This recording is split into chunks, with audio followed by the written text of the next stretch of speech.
Hey y'all, I'm back with another video, and this video is going to be about how I established good credit at a young age, around 2017.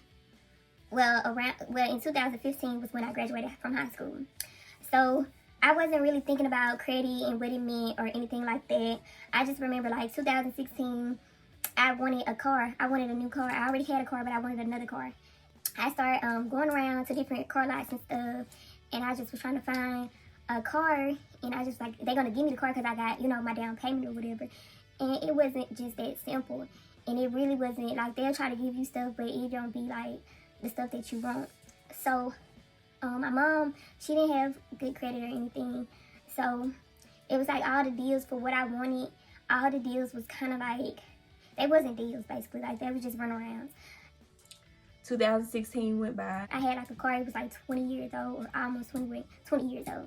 It was probably like 18, 19 years old, but I just wanted something more up to date, more, more flexible with me. Being that I was a, college student, I was working and all that stuff like that. And I was kind of living on my own, which I had roommates and stuff, but I was living on my own. And I just really wanted to get another car. And I kind of was stuck on getting a certain kind of car. I wanted a Camaro.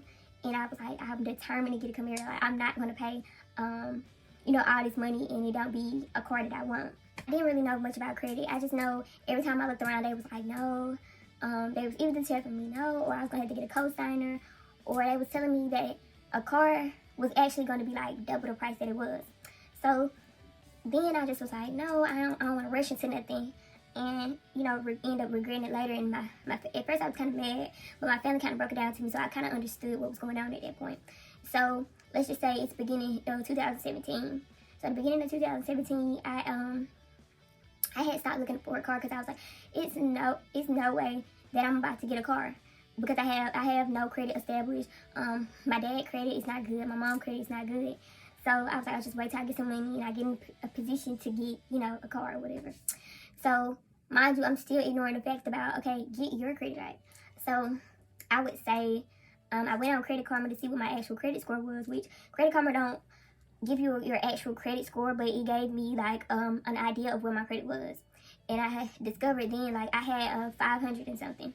But I had that because when I was in high school, I had purchased a cell phone, an iPhone, and it was in my name. And that phone was like $400, but I only paid the bill like twice. So, mind you, I have like a $400 bill on my credit. What I did was I just paid it off. Like, I paid it off in 2 payments. Like a payment plan where they took 200 and something this month and they took 200 and something the next month. So, after that, I had no score. Around that time, it was about April, May, I would say. I still wasn't really just looking anymore. I didn't really just care at that point. I wanted a new car, and I didn't really just talk to nobody about it. It just was like, I'm gonna just try to, get my credit together. And I thought getting credit was gonna be something like quick and easy, but it's not. It's a process. It's really a process. Like, every day I monitor my credit. Like, you have to realize, like, credit is actually a job, like something you really have to continue to do if you want to keep credit and keep good credit at that. May I start back looking for a car because I was like, my car kind of was putting me down. Like, my older car was kind of putting me down. The air wasn't working in there, and I didn't want to drive nowhere in that car. So, I'll say around May I started looking for a car. I end up not finding nothing in May. June comes around. I didn't find nothing in June. I kind of just was like working because I was working at Hooters at that time, and I was just kind of like working, and I really couldn't focus on really just getting a car at that time. So what I did in June of 2017 was I applied for a secured card, because on Credit Karma they told me that a secure card could help my credit. It said we have something that could help your credit, I looked into it. They had it where it could start from $50 to $200. But for me, I don't know why they said I had to pay at least like $200 for the car that I need. I guess because of my credit. After I paid let me go back to May or April. May. Well, in between May and April and May. I paid it off, and I didn't have no score at all. No score after I paid that off. You would think like your credit is going to go up. No, it was no score.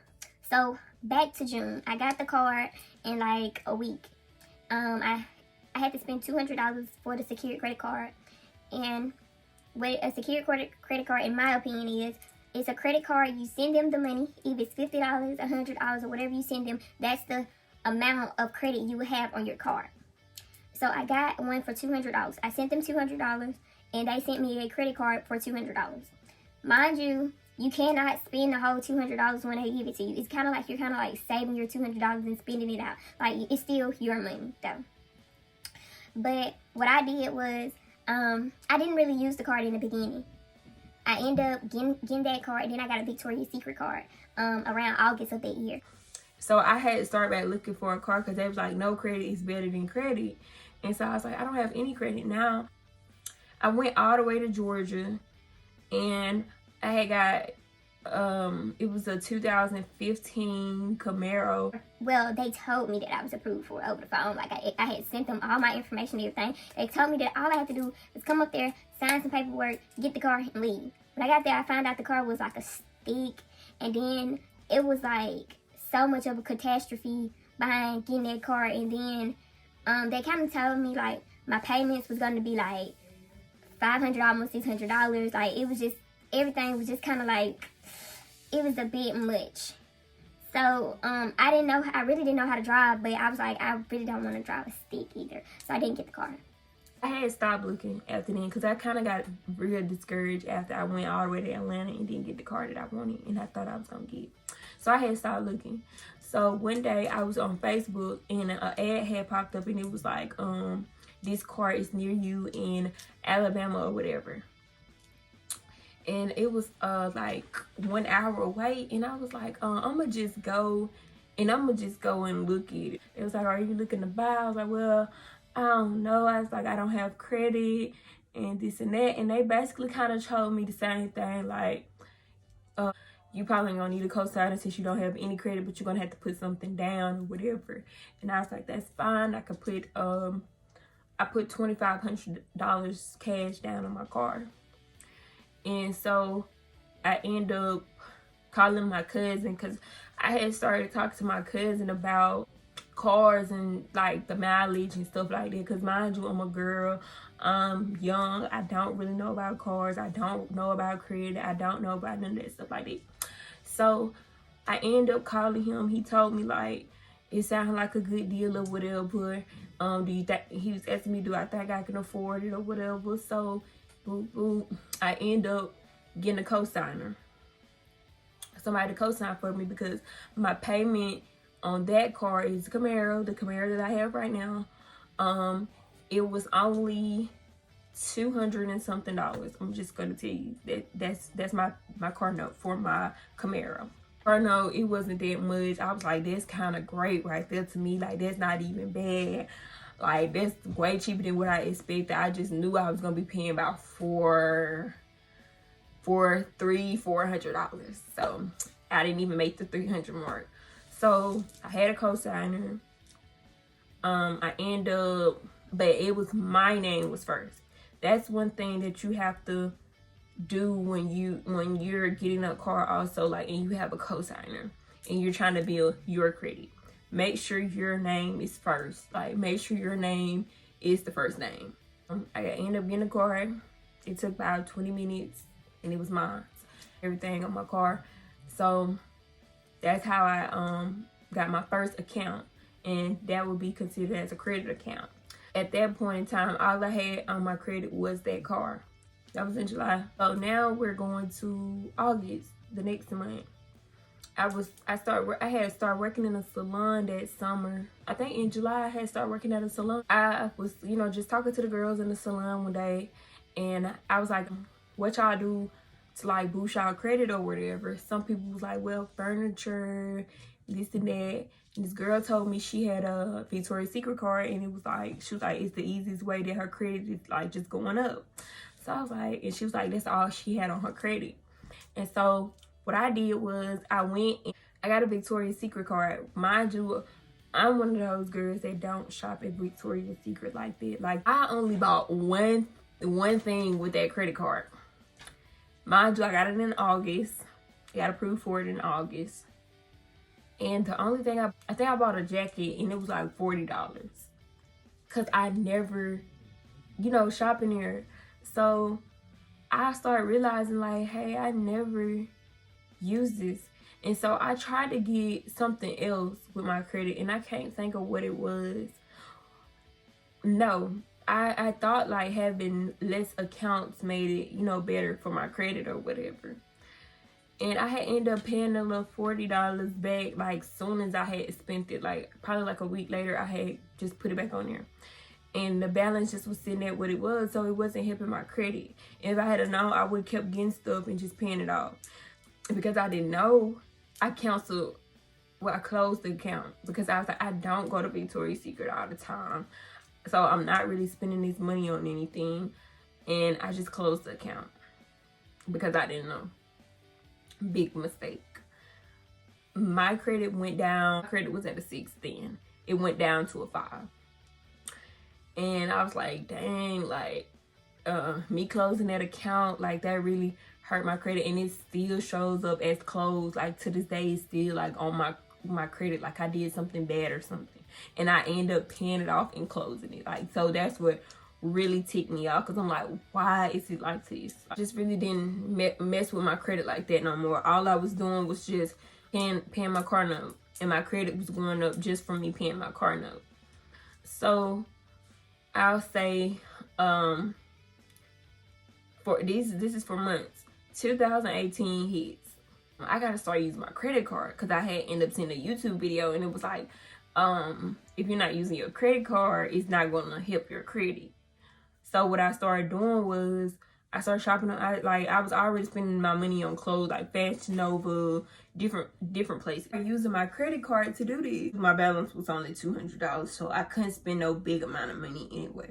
In February, my limit went up to $500, and I did not know until I had went to pay off some stuff that I had bought off Fashion Nova one day that I had bought with my credit card. So, because I had seen my credit going up, because like I said, I was just monitoring my credit so much. Like, I started getting big on credit. I started paying it off. Only accounts I had was my car and that credit card. That was it. And I was making payments on both of them. So, of course, my credit was just going up. Like, when I try to apply for certain stuff like cell phones, I applied for something and I really shouldn't have done it. It knocked my credit down a lot of points. It just kept hurting my credit. So I'll say 2018 was when I hit the 700. Because mind you, 2017, 2018, those 6 months I was in the 600s, because like I said, I was just paying. I hit the 700s in 2018. Towards, I'll say, the last quarter. So it had to be around September to December-ish. Right now, my credit is like a 765, I believe. My credit should be like a 765. I actually made it all the way up to 797. And the reason why my credit is lower now is because I purchased a car, my second car. I got my second car, which added an account, which whenever you get an account added, your credit goes down. So, okay, like if I open up a new account, that's like if I get another credit card, my credit is going to go down. Whether it's 1, 2, 3, 4, 5, 6, 7, 8, 10, 12, it don't matter how many points it's going to go down. Because you open a new credit, and that means that you have more debt to pay out. I end up getting a car, and it went down. No, my credit went down some more because of hospital bills, and I end up learning how to dispute those and get those completely removed off my credit. I had three hospital bills. One of them came out of nowhere. I don't even remember where it came from. The other two, I definitely remember those, but that other one, I don't. I didn't even go to the hospital that year, so I was wondering. I went to doctor's appointments, but I didn't go to that actual hospital that said that I owed. So I ended up disputing it, and it went completely away. And I ended up disputing all of them. First check my credit, it only went down 1 point, and that's because it only went through one creditor. The first creditor that they went through accepted me. I had a 758, I believe, when I got my Range Rover. I think I had a 758, I think. 758. When those 40 hit me, that was when the account hit my credit.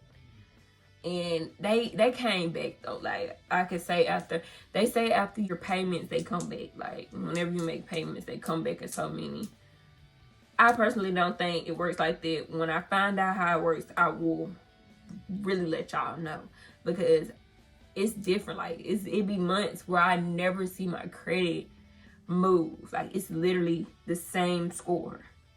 And it's like, if I do something bad, they catch it quick. That's one thing I can say about credit. If I do something bad, they catch it really fast. If I do something good, it's like you just get no clout until you messed up again. You know, not doing anything else to my credit at all. Like, and my limit also on my credit card that started out with $200 is now $1,000.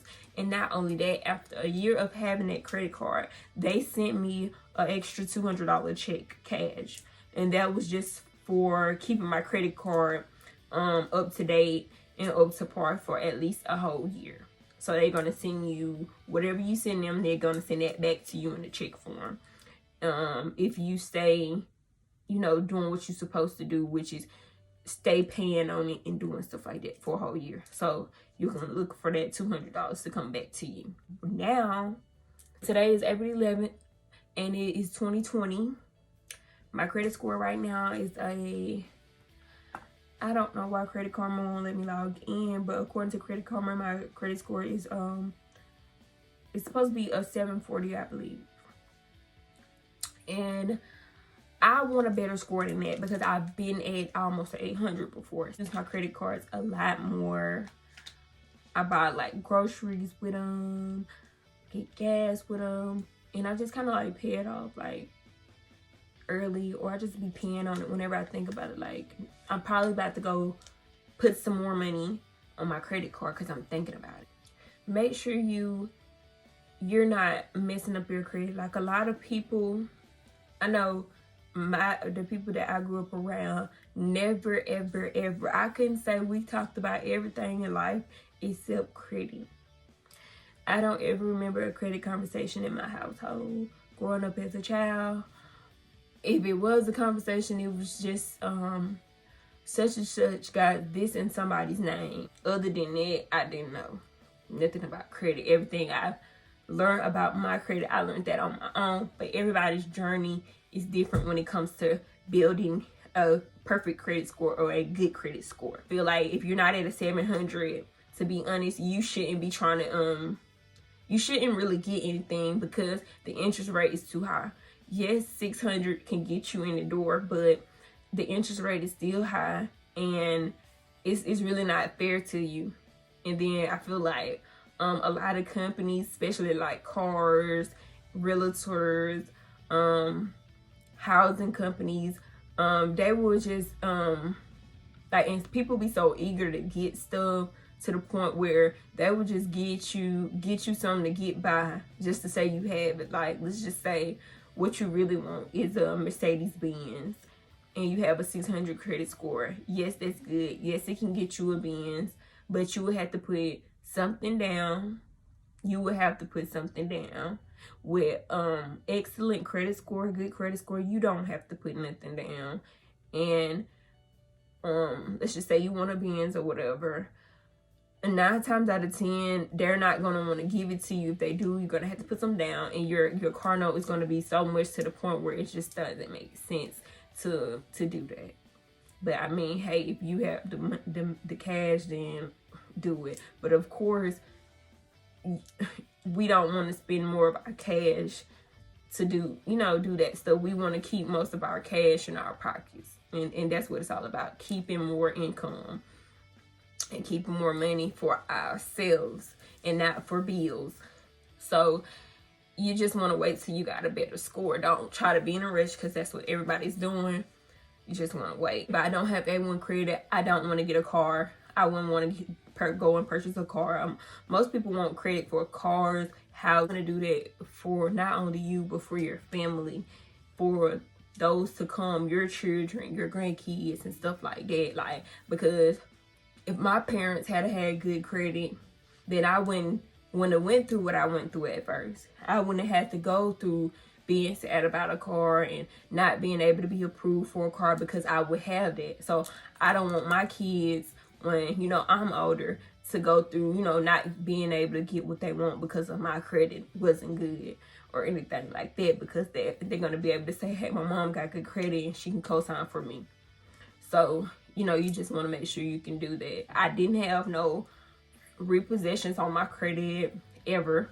I didn't have no student loans on my credit ever. I didn't have all that stuff on my credit, so it wasn't hard for me to maintain good credit. And that's just being honest. I kind of had it easy because I didn't have all that stuff. So student loans, as long as you're paying them, they don't show up as like negatively on your credit. When you're not paying them, that's when they show up negatively on your credit. Hospital bills do not show up negatively on your credit at all. Nobody can penalize you for not being able to pay hospital bills. You do want to get it off, because the longer that it stays on, it does weigh your score down. Like, and as you can see, like, the longer you have it on there, every time you look around, it knocking your points down, and that does, you know, affect your score. Even though when you go get a car or a house, it's not a big aspect as versus like a repossession or something like that, or getting kicked out of an apartment, or even moving out, or evictions and stuff like that. You want to stay away from stuff like that. I don't already make, and I said this in my video about how I open my salon, if you don't make 4 times whatever you're trying to get in a month, you don't need to get that, because you can't afford it. Because anything can happen, just like what's going on right now in the world, COVID-19. It's just like, you just never, ever, ever, ever know what can happen. So when your time comes, it's going to come. Like, when God wants you to have what he has for you, that's going to happen. I feel like God is never going to bless you with something and take it away. A lot of times we make choices, and that's why stuff happens. I'm mastering bettering myself. If anybody knows me personally, they know I'm all about bettering myself. Every year I'm bettering myself. I'm reaching new levels with myself. And I hope you guys got something from this video or whatever, and I'm able to just let me know if you have any other questions about anything about, you know, establishing credit. Thumbs up this video. Thumbs up this video, like, share, and subscribe. And I'll be back with another clip. And I forgot to tell y'all, my face was only swollen because of the season. My allergies has been so bad. And if you saw my last video, I was sniffling so much. I have gained some more weight. If you didn't know, your girl done gained some weight. I'm currently like 147. So yeah, I'm much bigger than what I was. So of course, you know, my face is gonna get fatter also if everything gets getting fatter. So that's what was going on. Guys, this is just the hair from my company, thehouseofempire.com.